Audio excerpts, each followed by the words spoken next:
Okay, good afternoon, students.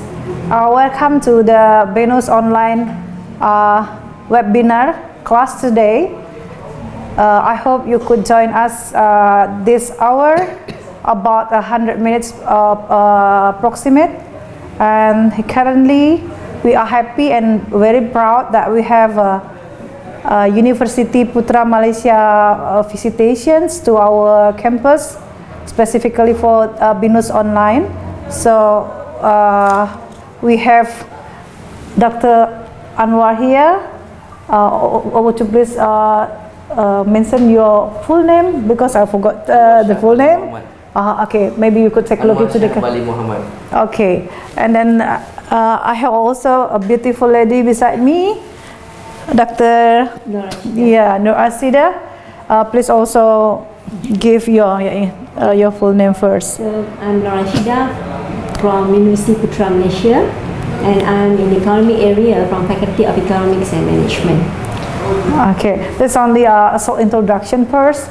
Like you know that today we will have a talk and a conversation about the technology, the entrepreneurs and entrepreneurship, while probably talking about the emerging of the technology adoption to the entrepreneurship.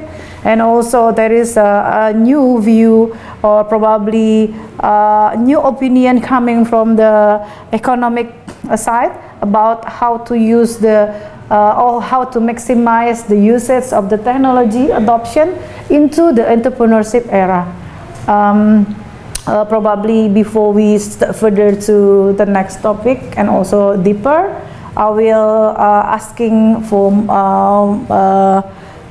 the two of our lecturers today to introduce more what is their activity, what is their role on the university, and then after that we will go to the lecturing. Actually today we will have a two session. The first session is about talking about the lecturing, about the how to enhance the technology to the entrepreneurship, while the second one we will introduce you what is the University Putra Malaysia and why they come and visit us.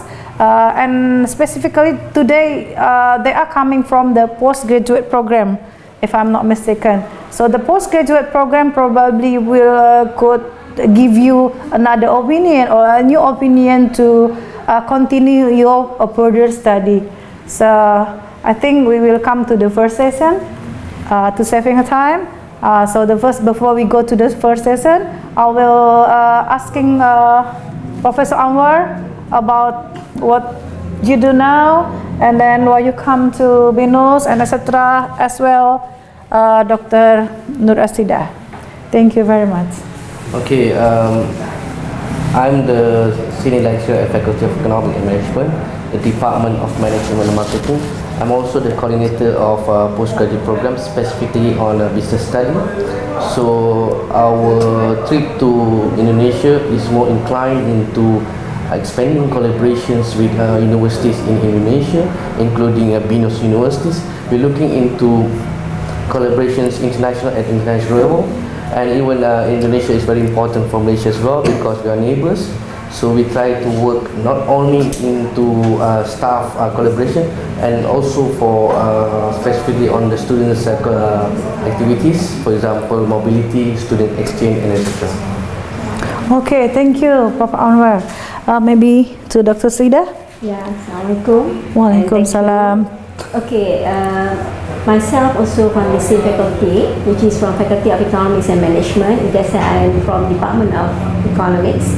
So we are here is actually to promote and also to introduce our university, our faculty specifically, in terms of the postgraduate program and also undergraduate program.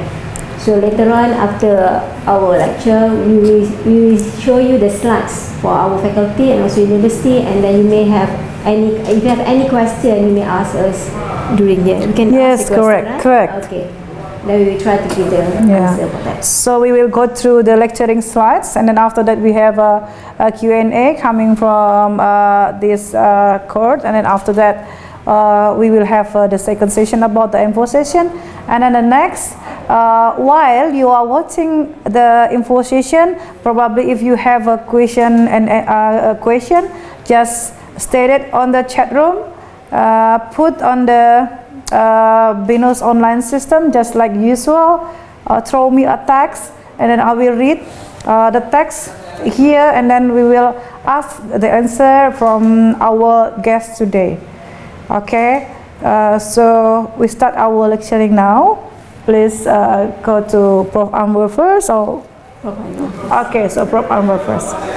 Thank you very much for inviting us into this online sessions. First of all, I would like to explain a little bit because my area is on management and information systems. So basically, it's very important right now. People talk about the importance on technology adoptions. Why technology is important? Because technology are the main driven right now to enhance businesses, enhance entrepreneurs to increase their sales and productivity. At the moment, if you look into the statistics, unemployment rate, for example, in Malaysia right now is 3.2%, whereas in unemployment rate in Indonesia is around 5%. Although the unemployment rate in Indonesia lower as compared to last year, which is 5.3, however, there is possibility in future the limitation of jobs in the market. That is why it is essential to enhance entrepreneurship among students. And why technology, or how technology adoption associated with entrepreneurship, you can see precisely in worldwide right now. For example, I give one example last year, 11/11/2018, the sales of Alibaba for one day in Alibaba based in China for one day is more than 300 billion Malaysian ringgit. It's equivalent to our yearly budget of 2019. So which indicate the sales of Alibaba is because of the use of technology. So on that basis, not only Alibaba, if you look into Lazada and other e-commerce business right now, you can see precisely that they really use technology to gain to get business and to get opportunity to expand their business. Similar goes to transportation right now. Not only in Malaysia and Indonesia and Malaysia as well, you can see right now how the growing of e-hailing business. For example, we have Grab, we have here in Indonesia, we have Gojek.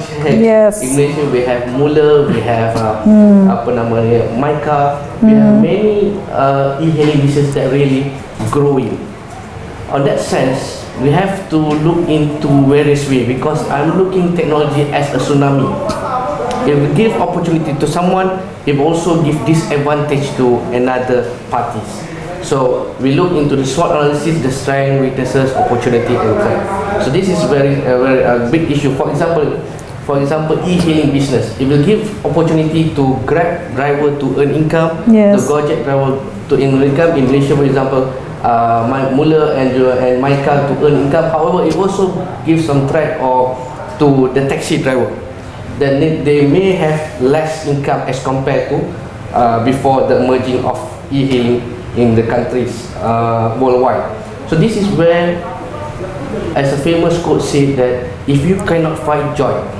If you cannot fight with the technology, you have to join technology. So with using technology, it can enhance our entrepreneurship skill, and easy for us to find a suitable or a right segmentation of customers. So that is how technology try to connect people right now. So that is my introduction. Oh, okay. So we take a look into why the technology is very important, but in other side it's just like a sword with two sides. One is become a killer, the other one is become a helper, right? Yeah. So maybe that's where I think we need to look into how we're going to use technology as an opportunity. We can see various case studies. For example, what happened to Kodak right now? Yeah, Kodak is one of the famous company that really well-known company in Malaysia. I believe in Indonesia as well. Yes, Kodak. We have Kodak in Indonesia. Yes. Right? So what happened to Kodak? Because of the technology change. You see, very less people right now use a camera to go to to the films, need to get the hard copies of the film. Everyone have their camera, so everyone can save the photo inside the camera. To see how the technology came, the traditional business. It's not only Kodak. If you look into the travel agency right now, it's very hard for travel agency to survive because everyone can fly, right? Everyone can book flight through online.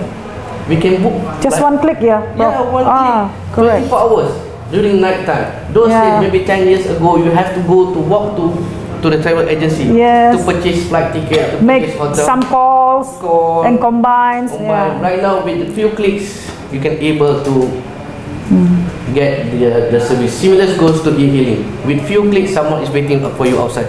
Yes. So within 5 or 10 minutes, those days we have to use traditional. In Malaysia, I always remember my mother and me walking, waiting for taxis and take our hand. Ask the taxi to stop. Right now, no more. Our hand is used to just to click, and someone is waiting. And look, another cultural changes is we are looking into rather than we find food.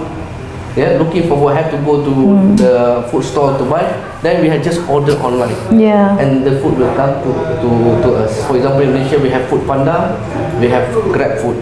Do you have any? Yes, we have Grab Food, we have Go Food, we have Zomato, so many. So e-commerce, the changes happen everywhere. Then the important part is technology that really change the way the business operated right now. So if we're talking about the technology adoption, we're also talking about the business model, right?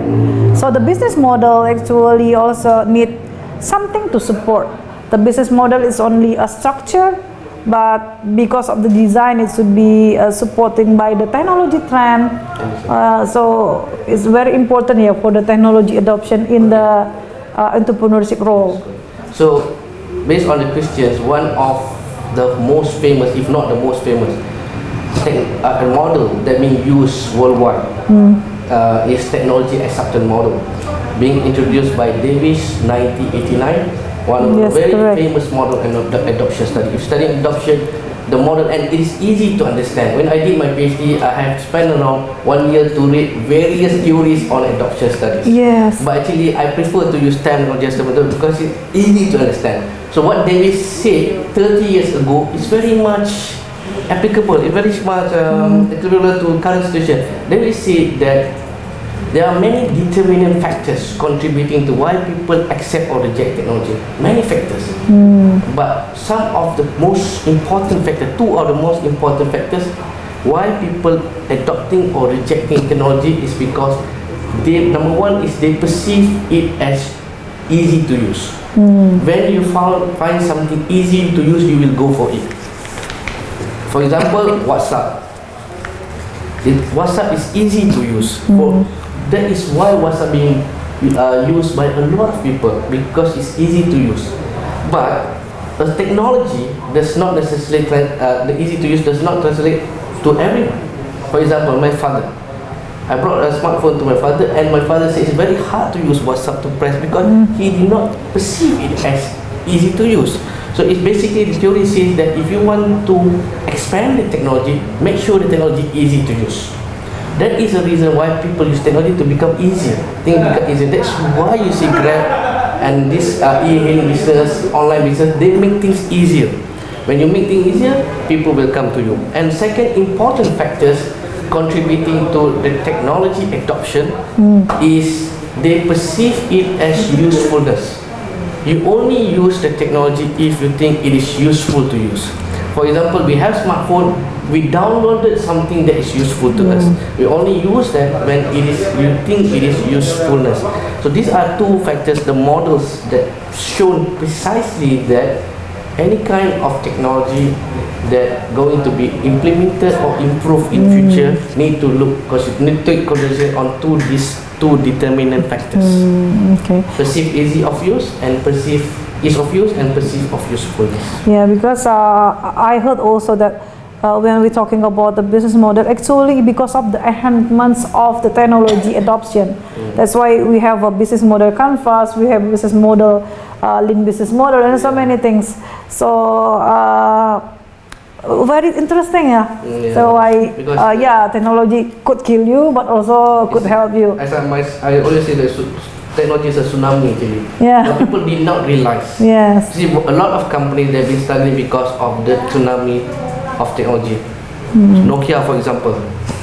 In Malaysia, if you look into statistics, and Nokia's user in early 2000, I guess maybe 80 to 90% user of telephone in Malaysia. Yes. Is using by now. Even me myself also using Nokia. So what happened to Nokia right now? How many users of Nokia in Malaysia right now? Because of say the technology. In here also, Nokia is almost disappeared. Yeah, you see what happened. So maybe 15 years ago in Indonesia, a lot of people use Nokia, Yes, right? correct. Because the idea of Nokia is easy to use. I can't remember the exact logo or motto of Nokia, but it's related with easy. Yes. Because the charger is very easy, Yeah. so people want to Long battery. Yeah, long battery. But you see how Nokia and how Samsung utilize of the technology, how iPhone utilize of the technology in future, and they end up right now become among the giant of these telco smartphone companies, including right now Huawei is also part of the. But the interesting of Nokia, if we're talking about Nokia is helped by technopreneur Bill Gates. Bill Gates by Microsoft, but there is no guarantee also. Although the technopreneur could save the boat.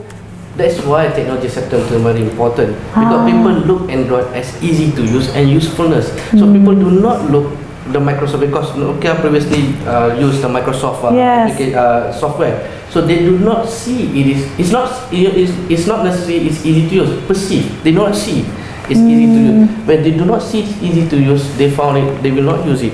So the Android, because when people have the phone, they have the Android, they know where to go. Yes. Because it's easy for them. Okay. Similar also when you go to shopping, you go to mall, that's familiar for you, very fast you can buy something. And also free download. Yeah, free download. So it is more related with the technology sector. That is why, in terms of slightly I move to theoretical part, that is why technology sector model after 30 years, they still among the most important model to look into the adoptions, because you only go human most of the time they will always go for something easy for them, easier for them.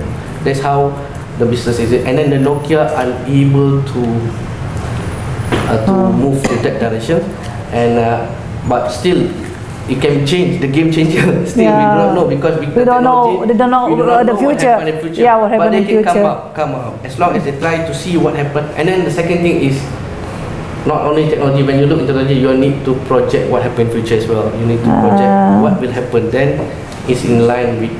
But regardless the plus and minus, if we're talking about the entrepreneur, we're also talking about the financial funding, right? So we have Dr. Sida here actually for the financial funding. Or still another Prof Anwar to economic.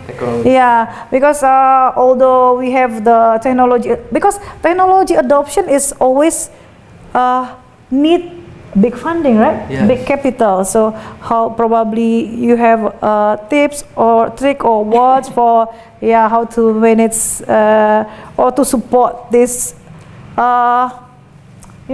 this disruption for the entrepreneurs. Okay, thank you very much.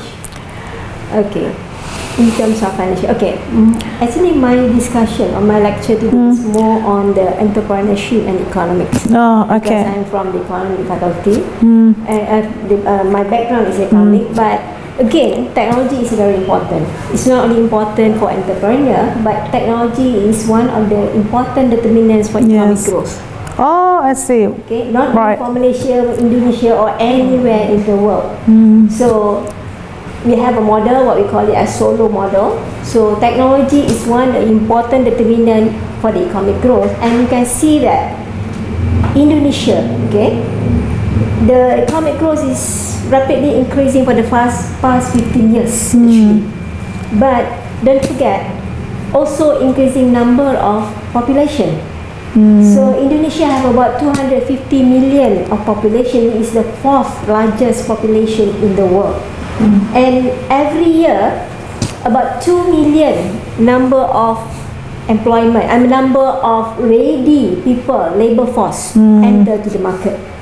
Okay, and because but we can't afford. The government can't afford to offer enough job or to create enough job, whereby actually only about 1.3 million who is actually in the working population. 13.3 million in working population out of 250. I see. 133 million. Sorry, I'm so sorry. So, here the importance of technology. When Dr. Anwar mentioned about technology, yes, it will improve, it will make life easier, but you have to remember, it's in terms of employment. Why we need the entrepreneurship? Because we want to have more employment. I see. We want to have more employment. And why we want to have more employment? Because employment can increase the economic growth, economic development. When more people employed, then you have more income, increase GNP. Yes, so this is a macroeconomic side effect will be from the entrepreneurship and the macroeconomic. Very interesting. And the technology plays important role here. Yes. For the entrepreneur. But again, as you said, it can be a leader, it can be a helper. But yes. you have to look at it. In terms of competition, it's good. Yes. To have more entrepreneur with better technology, because you're going to compete. When you are competing, you can reduce the cost. When you reduce the cost, it's good for the society. It will increase your standard of living.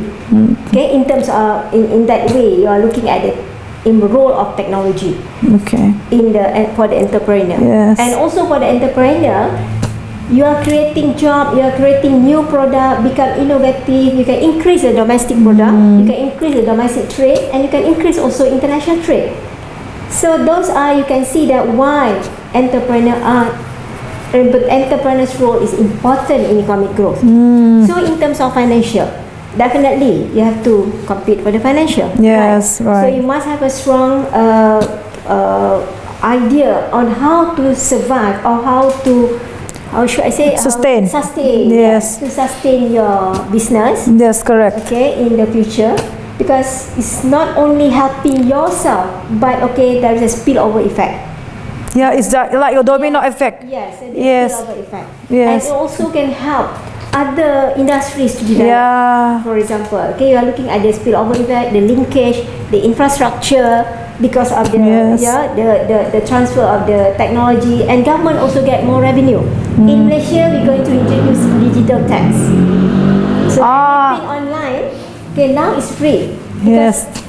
If you ask economists, for me may not be quite fair, because if you have your, let's say, the restaurant, you have to pay for the license. Yes. And all that. But if you do the online business, sometimes you don't have to pay license. People can always, as you said, click that and order from you, right?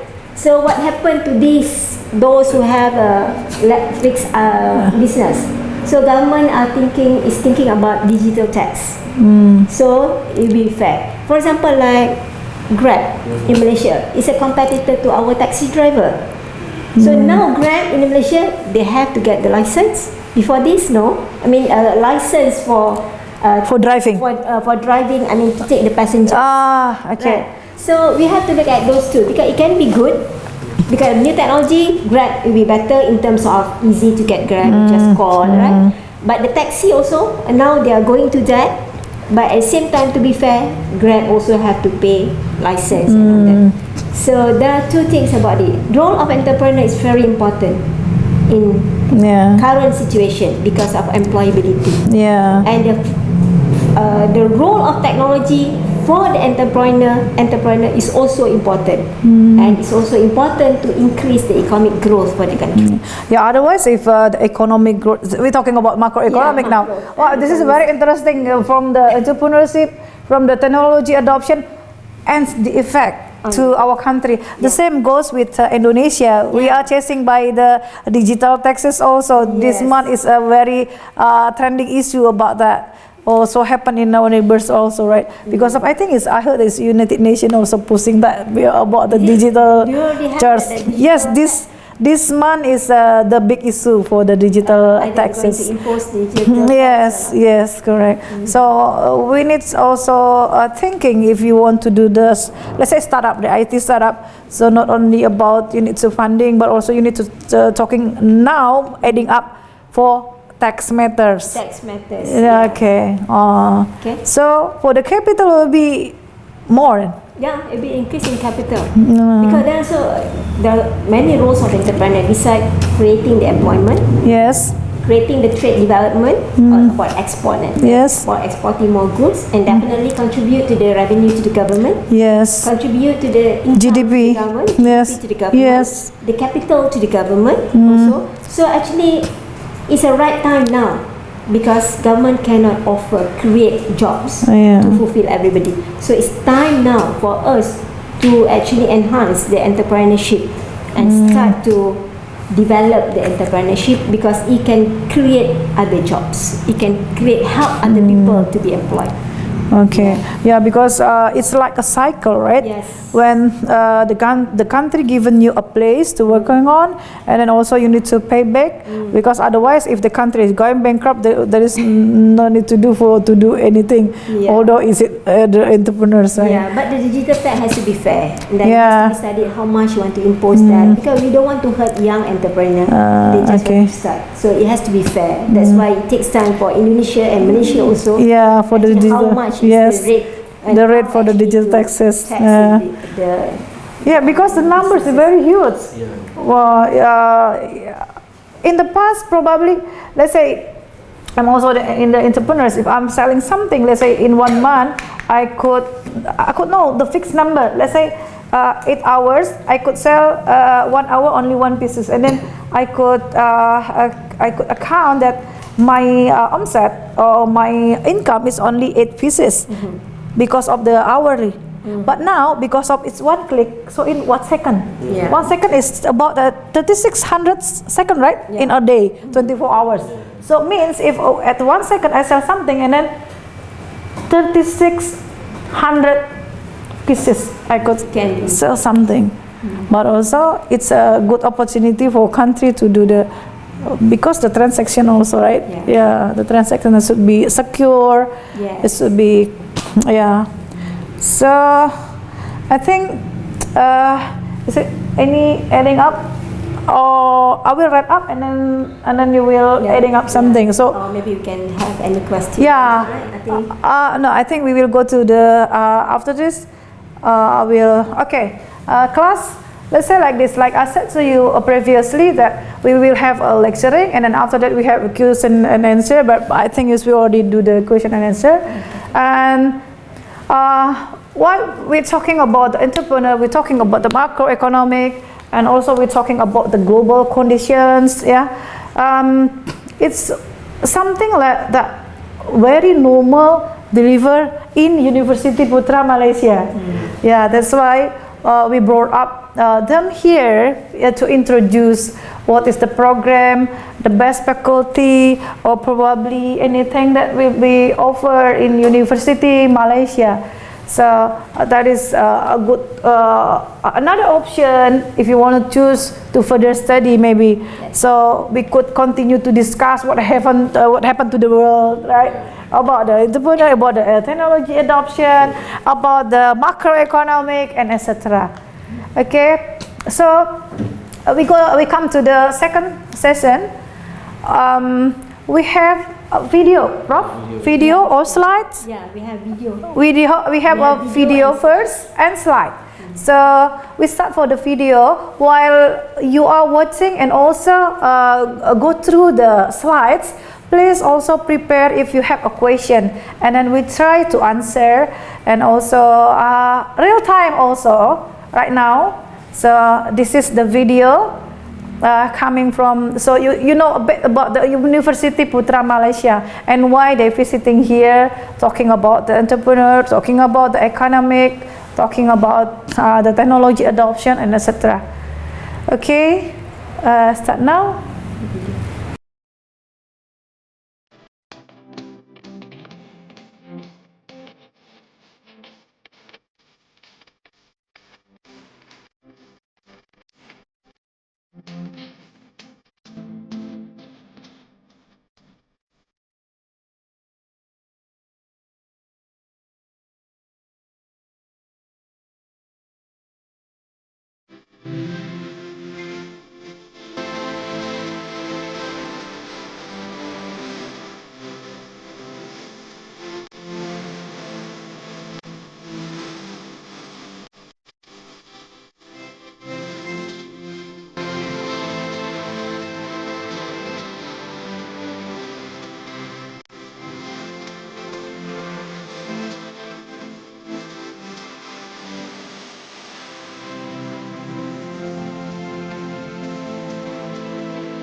That's the video introduction about the University Putra Malaysia. So we will go through the slides to introduce some program and also a faculty, specifically for faculty economic and business. And I saw we already have some question here. Which is thank you very much, and if you still have another question, just throw me and texting me right now. We will answer on the real time. This is the slide.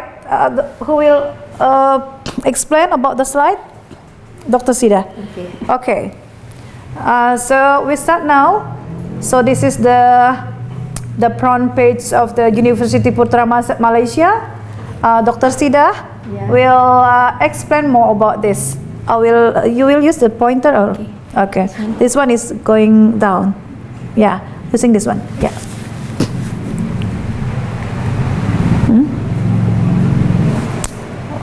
Okay, this is the UPM at a glance. Okay. Yeah, this is about UPM at glance. We have about 140 plus degree program, and our campus is very big. It's the biggest in Malaysia. I'm not so sure in Southeast Asia, it might be the biggest also. We have about 3,000 hectares, and the main campus in Kuala Lumpur, Serdang, Selangor, or just 30 minutes from our city, Kuala Lumpur. Okay, and we have about 1,800 academic staff and 100% plus for the students. Is it? Yes, students. Sorry. Yes. Okay, and then also we have 28,000 students from. Okay, maybe I should see here. Yes. 28,000 students from from 60 countries actually. So we have quite a number of international students also in our campus. Okay, and then 46% of the students are the postgraduate students, and 20% out of the total number of students are international students.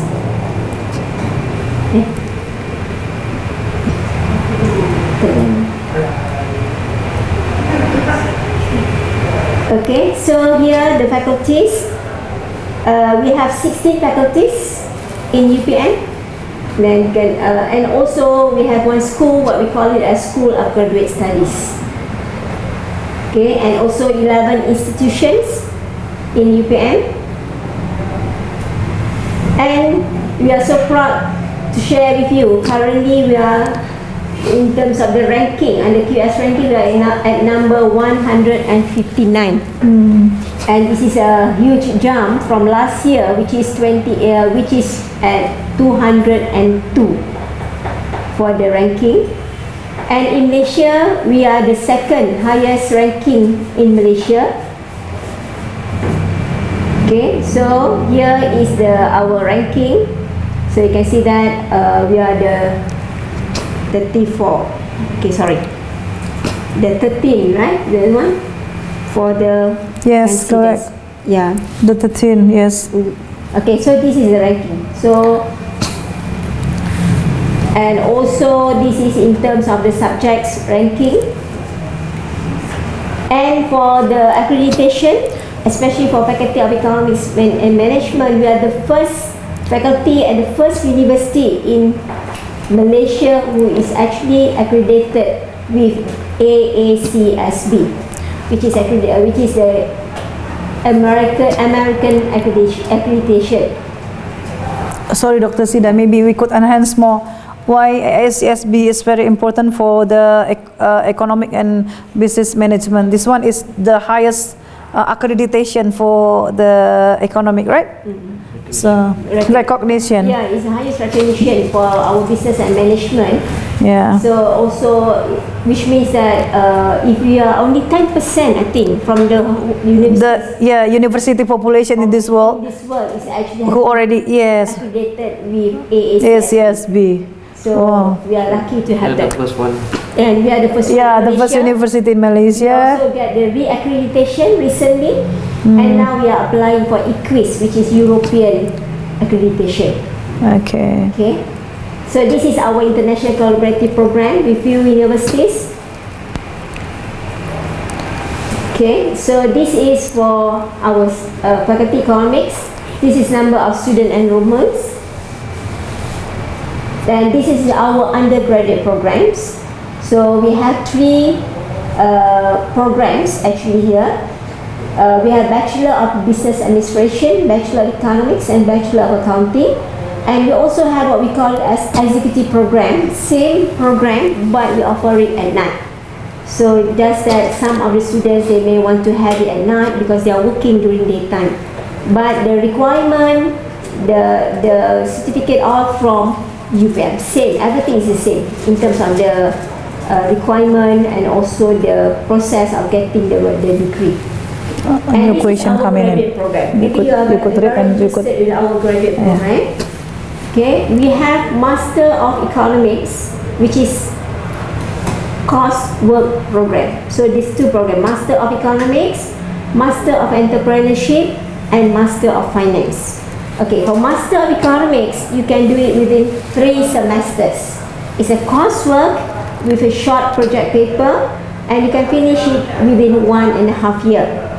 And then we just introduced our Master of Entrepreneurship. This is very popular now. We started it last semester, and our first student is actually, the enrollment is only about 9 students, but surprisingly, we increased the number to 14 or 13 students for the coming semester, and there are more applications now because we are among the second universities in Malaysia is actually offering Master of Entrepreneurship. And then Master of Finance will be coming soon this September. This is another new area with numerous number of applications who are interested to join our Master of Finance. For Master of Entrepreneurship, it will take about 2 years to complete that because there will be a 6-month attachment with the industry. And Master of Finance is the same, which is for 3 semesters.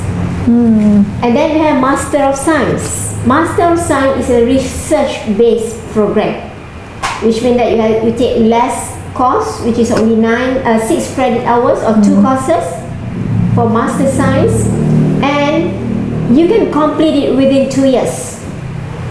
Then when I say complete within 2 years, means that you can graduate on time. That is the time that you can complete for Master Science, only 2 years. And then we have also PhD. PhD also is research based, but you have to take 3 courses. Okay, we want to ensure that our students is equipped with the theoretical aspect of the topics. So here we have 11 fields, right, Dr. Anwar? Yes.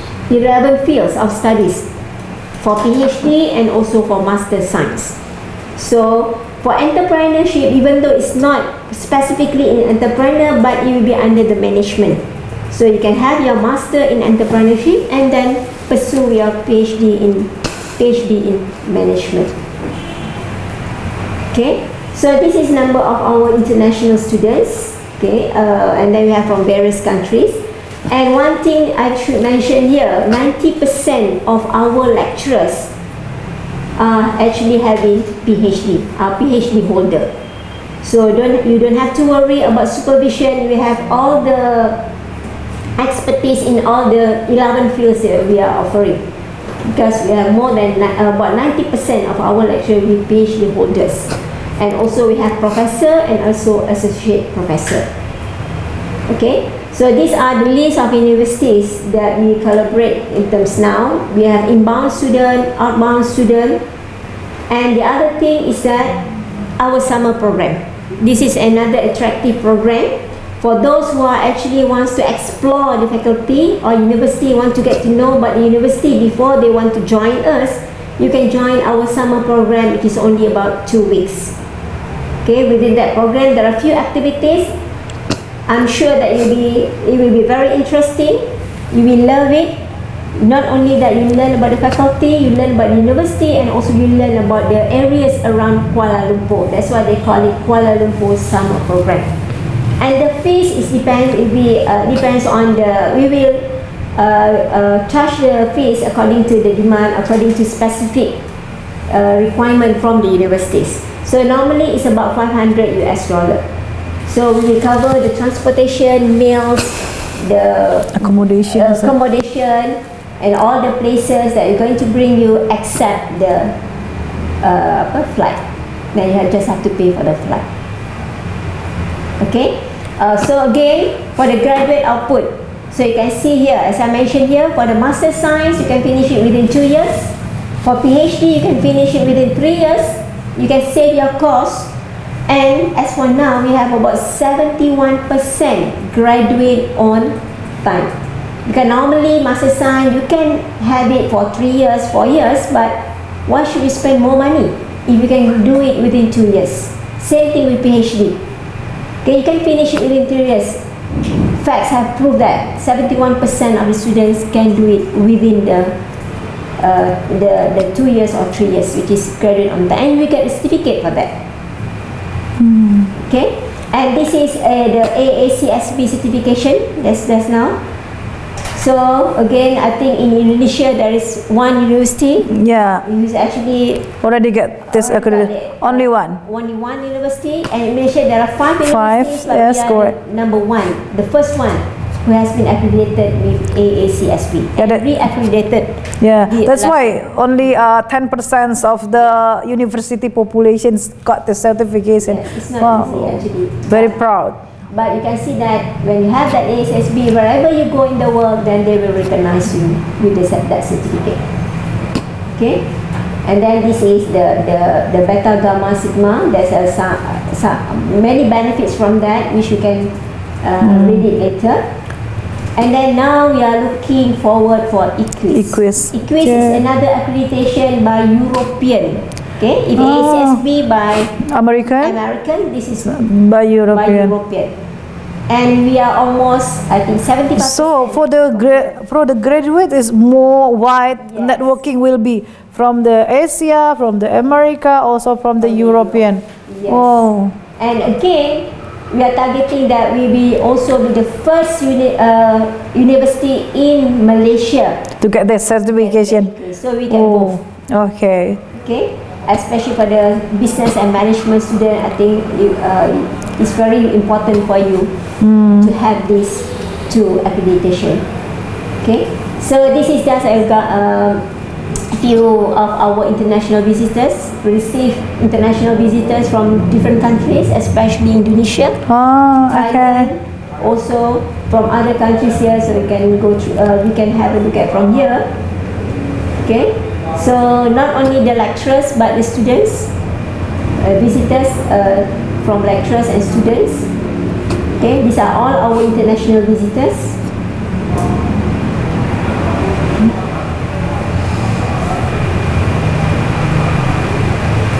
So you can see that we have more than this, but this is our community activities.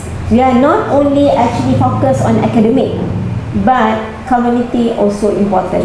So we train our students actually to go to the community, to deliver, to share whatever they have learned, share their knowledge, okay, to the communities. So we have the community activities, and students should be part of it. So they learn not only in the class but in the communities. Okay, so this is an example of a community activities. Okay, and this is our international student, right?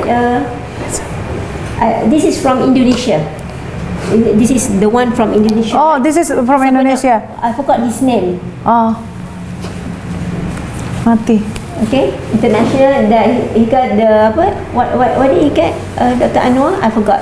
The best international tokoh siswa. Student idol. Student idol. Yeah, it's a student idol. It's coming from Indonesia. The best student is coming from Indonesia. From Indonesia. Oh. So we have different award, and one of them for international student. I see. Okay. Yeah. Okay. So I think Padi. Thank you very much for the slide and for the introduction, Dr. Sida. Yeah. Now we come to the Q&A session. We have a question here. The first one is coming from, could I mention the name or only the question? The question only? Okay, so the question is about to Dr. Anwar and things.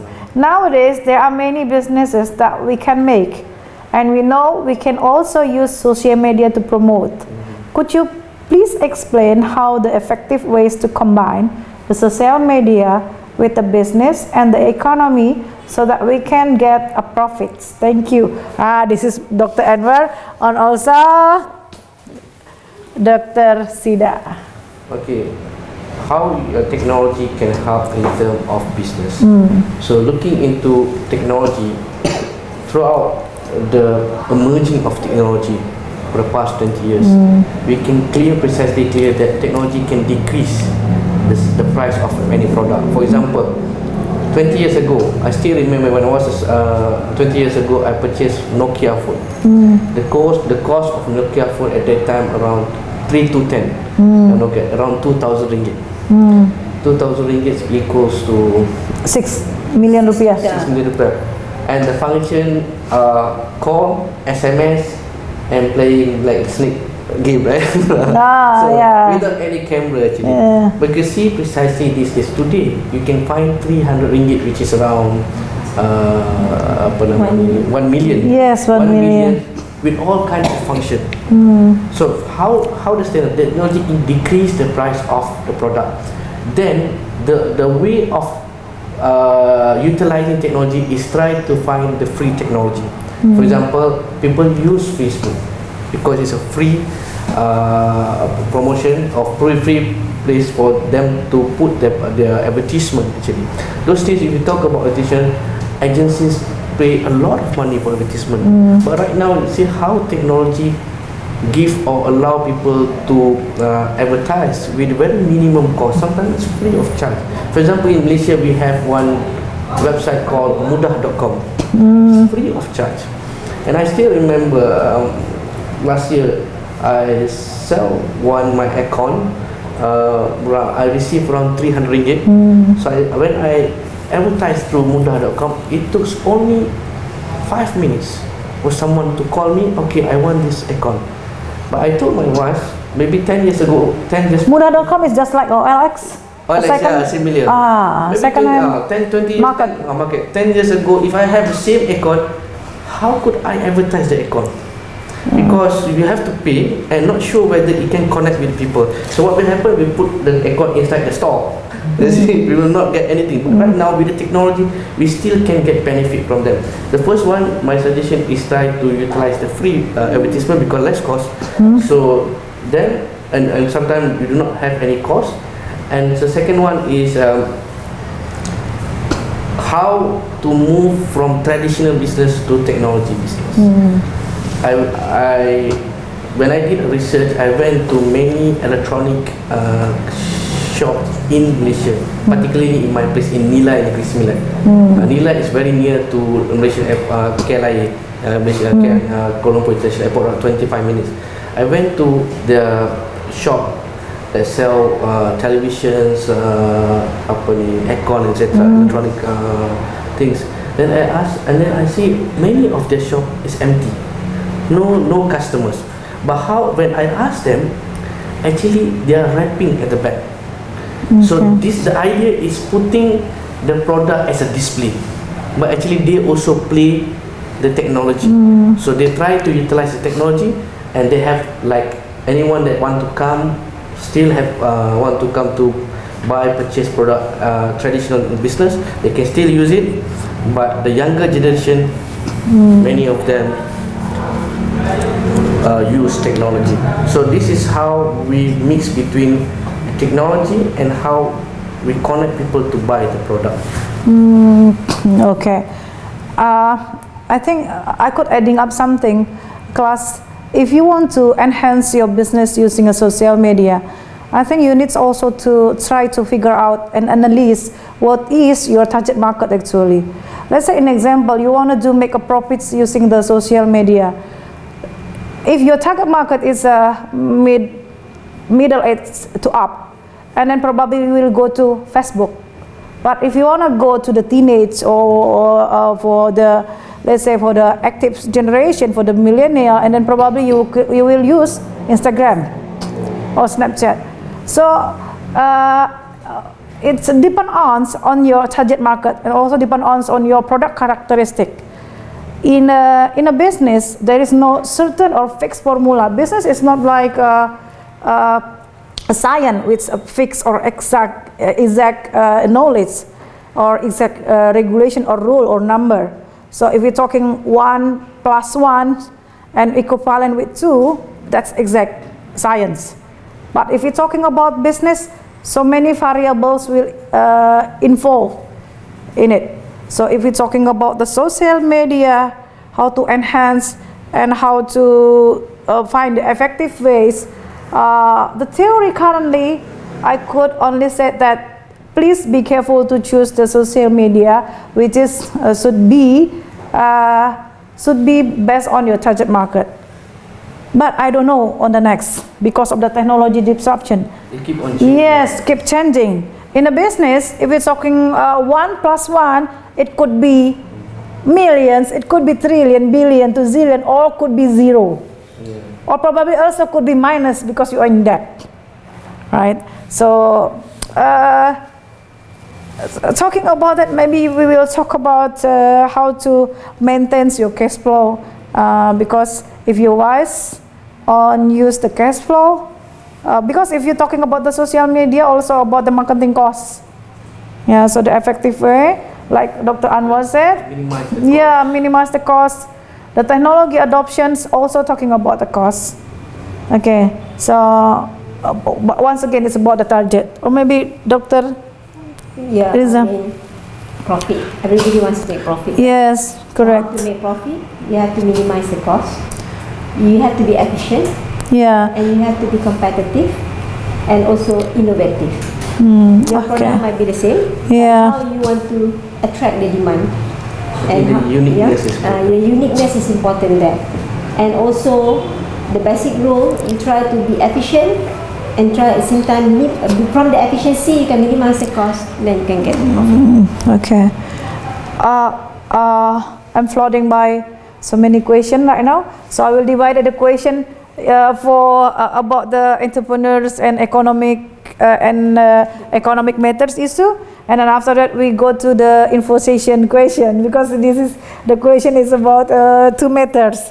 So I will go to talking about the entrepreneurs at digital era. It seems becomes our challenge as neighborhood countries. Is it any possibility to have joint business cross country, and what are the barriers that might come? Thank you. This is macroeconomic. Joint business. Yeah, in between countries. Actually, there is no problem here in between countries. No, any problem. Right now we have globalization. People talk about world without boundaries. With online, as I said just now, if you take example Alibaba, the sales of Alibaba one day is more than 300 billion. Yes, correct. It's more than approximately about the same as yearly Malaysian budget Yes, for 2019. correct. And then the sales of Alibaba is not only in China. Many of the sales delivery is outside China. Yeah. So the penetration market from the technology can be anywhere in the world. So which means that without any boundaries. But however, just to add some barriers that may happen is you have to understand, because in terms of technology adoption, in terms of technology, a few factors contributing to, as I said, these are the technological factors, the time model. Yeah. Second one is cultural factors. Yeah. So whenever we want to do a business in other countries, or we want to have collaboration with other countries, we need to look into cultural factors. Yeah. Why cultural factor is important? Because there are different culture with different cultures. For example, in Asian countries they have different culture, in European countries they have different culture. It's essential to look the background of the countries. If we plan any product that you want to sell, for example you want to sell halal, for example you want to sell food in, for example, Muslims country. Yeah, for halal food. You need to have this understanding of the halal certification. Yes. Because it's really a concern of the customers that they want to find halal food, but it is not applicable to countries that have a majority non-Muslims. So this is have to look into consideration, where look into the culture and religion as well, that play a vital role for them to suit the culturally suit. Yes, thank you. It's a good example, yeah, for the halal food. Now it's not only halal food but halal product, right? Yeah. Also, an example, maybe about the regulations, the ones coming from the forestry or plantation, like palm oil. Maybe there is a heavy regulation about it, because not only as an ASEAN country but also for the global issue countries. Another example, let's say tobacco. Dr. Sida is in charge. Yeah. Is there any special regulation maybe on that? As an example only in between country. For tobacco, yes. I think for online, okay. Currently, we have a restriction on the demand. Selling of tobacco or cigarettes. Yes. But then they can buy online. I mean, customers, correct. People can buy from online. And if it is online, there is no strict regulations. Now, government Malaysia is putting a strict regulation I on see. the online product for tobacco. I'm not so sure how they do it. Yes. But they have one actually to monitor the online, and now they are famous with vape, e-cigarettes. Vape. Yeah. So, But actually, it's it's I heard it's more dangerous than tobacco. Tobacco itself. And it's easier to get it now, especially for the schools. Yeah. It's nice to look at compared to the cigarettes. Like a candy. So they try to now Malaysian government going to restrict the online sales of those products. So means every kind of business or product still have their own regulations. Yes. But as I know, at the macroeconomic, because we are at the same ASEAN country, so I think the barrier of to do the business is not really as high if you want to do in European or in the American countries. Yeah. So we are still lucky, still in the ASEAN. So the possibility is widely open. Yeah. Okay, and then we talking about China as the leader market nowadays. What Malaysia or Indonesia? Other countries prepared to be the leader at the market as China is doing? Oh, it's very nice question and very tough because this is a macroeconomic and politics. Yeah. Dr. Ahmad probably also, or Dr. Sida. Because China is a very big country. They have the highest number of population, right? Yes, correct. 5 million, I heard. 4 millions. I still remember my lecturer in Australia when studies it. Out of all people in the world, if you see one will be Chinese. So approximately. So number is 25%. Yes. I remind UPM students, international students also mostly coming from China. I think if you go anywhere, you can easily find them, right? China. Anywhere you go, you will see. So actually, we need to one of them. Yeah, we need to learn, because they are, tough and diligent, smart, I think, because of actually China, they have a very big domestic market. Yes, They have they're proud to use their own market, their own products. So whatever they produce, they have enough revenue actually from their own domestic market. Yes, the supply chain is complete already, while we are not. I think Indonesia can do that because you also have a 250 million of population. Okay. I mean, in future, yes, you can also lead the economy. Now India is also India is, because why? They also have enough domestic market to actually support to support the economic. And then they have low paid workers. Okay, and that's The labor cost, and that's why they can sell their product at a very competitive price, yes. lower price. So I think Indonesia can, with more entrepreneur, then you can be one of the So leading country. what Malaysia and Indonesia should prepare? Malaysia is a small country. Okay, our population is only about 30 million. So our domestic market itself is not Even smaller than Jakarta. Yeah. We are in Jakarta right now, even smaller than Jakarta, It right? started from your domestic demand, and that's how then you go for the. Yeah. So students, produce your product, but also you need to use your own product, your country's product, to enhance the the dynamic economic of your country and ASEAN, because we are neighbors. Thank you for the economic and technology and entrepreneur discussion. Now we move up to the info session. A good question coming from a student asking, may I know if there is any scholarship for master degree, and if we have an international certificate in sport, can we apply? I will answer the first part. I am as a representative of University Putra Malaysia in Indonesia. Now we are under Nizwa Pratama Educations. We are helping students to try to propose or for the further study. If you want to apply, you could come to our offices, probably on the Wisma Hotel, lantai 11. We will help you to finding the scholarship. The scholarship could be coming from Indonesia government or from the Malaysia government. I have a list about 143. There is 4 parts. The second part is coming from the government funding foundation. The second one is coming from the company SIM, like Kazana, Petronas, or etc. And then the others is coming from the institution. And the last one is coming from the organization or non-profit organization. If we talk right now, it's a very long list. But Indonesia as well, we have LPDP, we have Kemendikbud, we have Dikti, and UPM is one of the lists from the Malaysia University stated over there that our government will give the funding. Because UPM is one of the research university in Malaysia. If you could take a look into the QS World Ranking in Asia, the first one is National University Singapore, the second one is Nanyang University, and then after that 5 in row at once is coming from Malaysia University. One of it is from UPM as the second largest in Malaysia. And also we proud Binus also already in QS ranking right now. So it's a good opportunity for the collaborations. Okay, so the second one, if we have an international certificate in sport, can we apply for any kind of master degree program? Sports.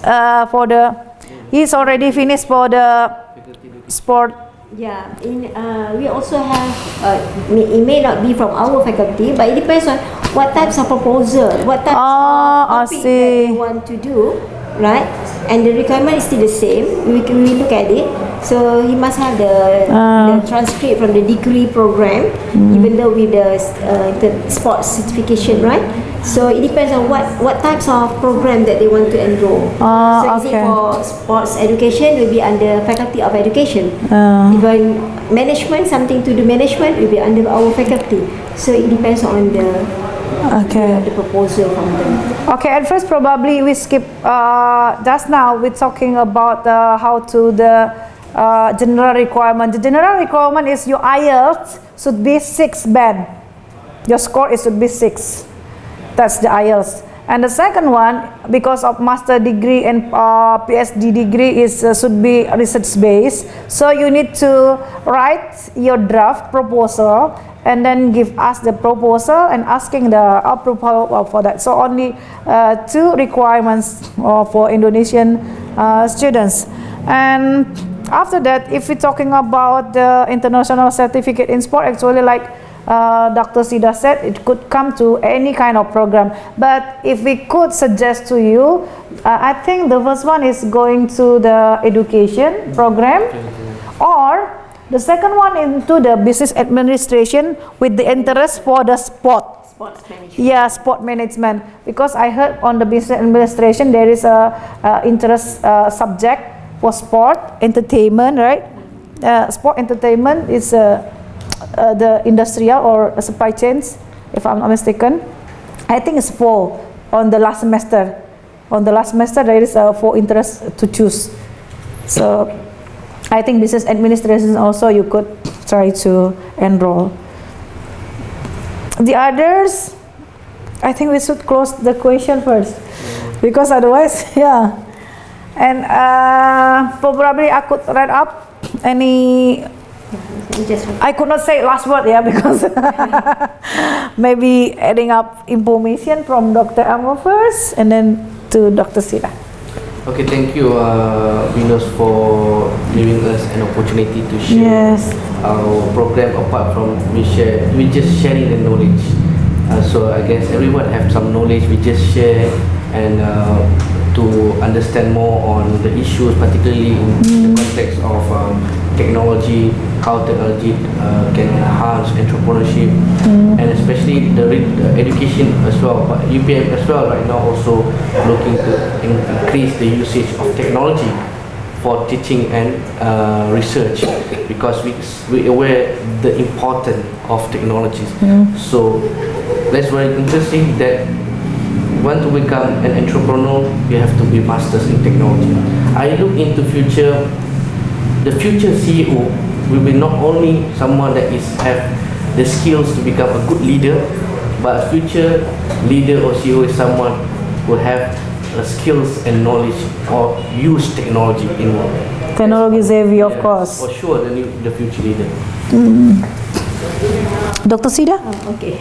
Okay, thank you very much for giving us the opportunity to be here. Okay, and also as Dr. Anwar said, entrepreneurship is important. Maybe some of you born as entrepreneur, but you can be only 1 in a million. So you still need to equip yourself with some programs, with some knowledge in entrepreneurship. So we are offering some of the courses, master in entrepreneurship, and also follow a other masters in management, because you need to equip yourself in order to be a successful entrepreneurship. Not only just try here, follow other people's doing, but you yourself must equip yourself with the knowledge. So please welcome to UPM. We are here. We are both the coordinator for the postgraduate program, and also through our agent for Indonesian agent. So hopefully to see any of you in UPM. Thank you very much. Okay. Thank you very much, students, for having us in this webinar class.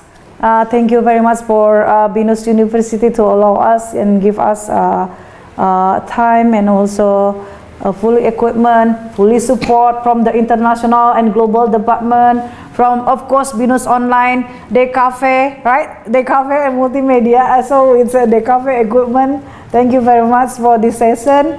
And if you still have other questions, specifically for my classes, you could throw me a text.